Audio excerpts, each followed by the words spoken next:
നെട്ടൂർ പുഴകളും കായലുകളും കൊണ്ട് സമ്പന്നമാണ് ഈ പ്രദേശം. പണ്ട് നഗരത്തിലേക്കുള്ള ഗതാഗതത്തിന് ഈ ദേശവാസികൾ പ്രധാനമായും ആശ്രയിച്ചിരുന്നത് ഈ പുഴകളെയും കായലുകളെയുമൊക്കെ തന്നെയാണ്.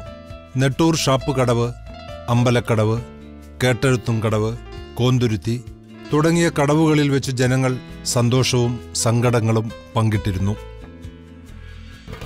മതസൗഹാർദ്ദം കടലാസുകളിൽ മാത്രം ഒതുങ്ങാനുള്ളതല്ല എന്നും നെട്ടൂറുകാർ മനസ്സിലാക്കിയതൊരു പക്ഷേ ഈ കടവുകളിൽ നിന്നായിരിക്കും.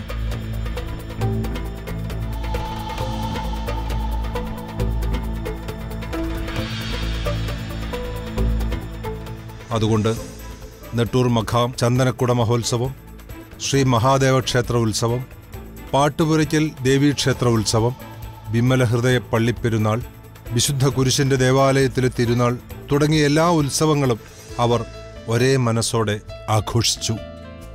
ഹെൽത്ത് സെന്ററിൽ മരുന്ന് കഴിച്ചാൽ മാറുന്ന രോഗങ്ങളെ അന്ന് നെട്ടൂരുകാർക്കുണ്ടായിരുന്നുള്ളൂ. നെട്ടൂർ മാർക്കറ്റിൽ നിന്ന് എൻഡോസൾഫാനെ ഭയക്കാതെ ജനങ്ങൾ പഴങ്ങളും പച്ചക്കറികളും വാങ്ങി.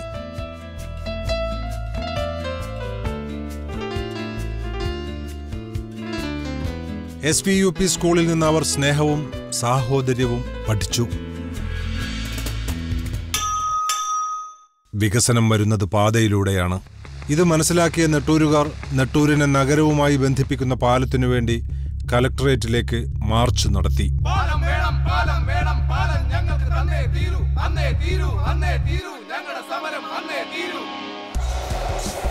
നെട്ടൂരിൽ നിന്നുയർന്ന ഈ ശബ്ദം ചരിത്രത്തിന്റെ ഭാഗമായി മാറി.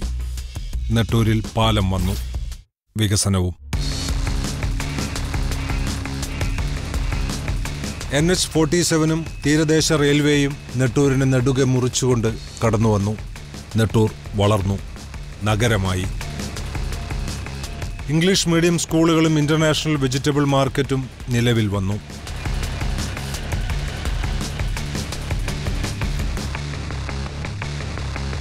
കേരളം മുഴുവൻ ഇന്ന് ആരോഗ്യ പ്രശ്നങ്ങളുമായി എത്തുന്നത് നെട്ടൂരിലേക്കാണ്.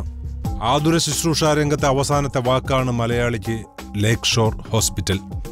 5 സ്റ്റാർ ഹോട്ടലുകൾ, ഇന്റർനാഷണൽ ബ്രാൻഡഡ് കാർ ഷോറൂമുകൾ എന്നിവയൊക്കെ തേടി മലയാളികൾ നെട്ടൂരിലേക്കെത്തി. അങ്ങനെ മലയാളികളുടെ ജീവിതത്തിലേക്ക് നെട്ടൂർ പടർന്നു കയറി. ഇന്ന് നെട്ടൂർ മരട് മുനിസിപ്പാലിറ്റിയുടെ ഭാഗമാണ്. സമ്പന്നതയിലും വികസനത്തിലും നെട്ടൂർ അതിദൂരം മുന്നിട്ടു കഴിഞ്ഞു.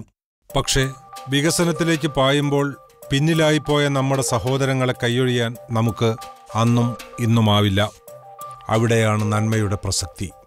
വികസനത്തിന്റെ തേരോട്ടത്തിൽ തകർന്നു പോയവരെ കണ്ടില്ലെന്ന് നടിക്കാനാവാത്ത കുറച്ച് യുവാക്കളുടെ കൂട്ടായ്മയാണ് നന്മ. സമൂഹത്തിലെ അശരണരും നിരാലംബരും സാമ്പത്തിക വിദ്യാഭ്യാസ മേഖലകളിൽ പിന്നോക്കം നിൽക്കുന്നവരുമായ ജനവിഭാഗങ്ങളുടെ ഉന്നമനമാണ് നന്മയുടെ ലക്ഷ്യം.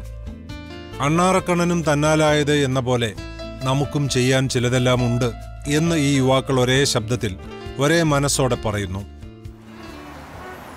ഗ്രാമം എന്ന വാക്ക് ഇന്ന് യോജിക്കുന്നില്ലെങ്കിലും ഇത് ഞങ്ങളുടെ നെട്ടൂർ ഗ്രാമത്തിന്റെ നന്മ.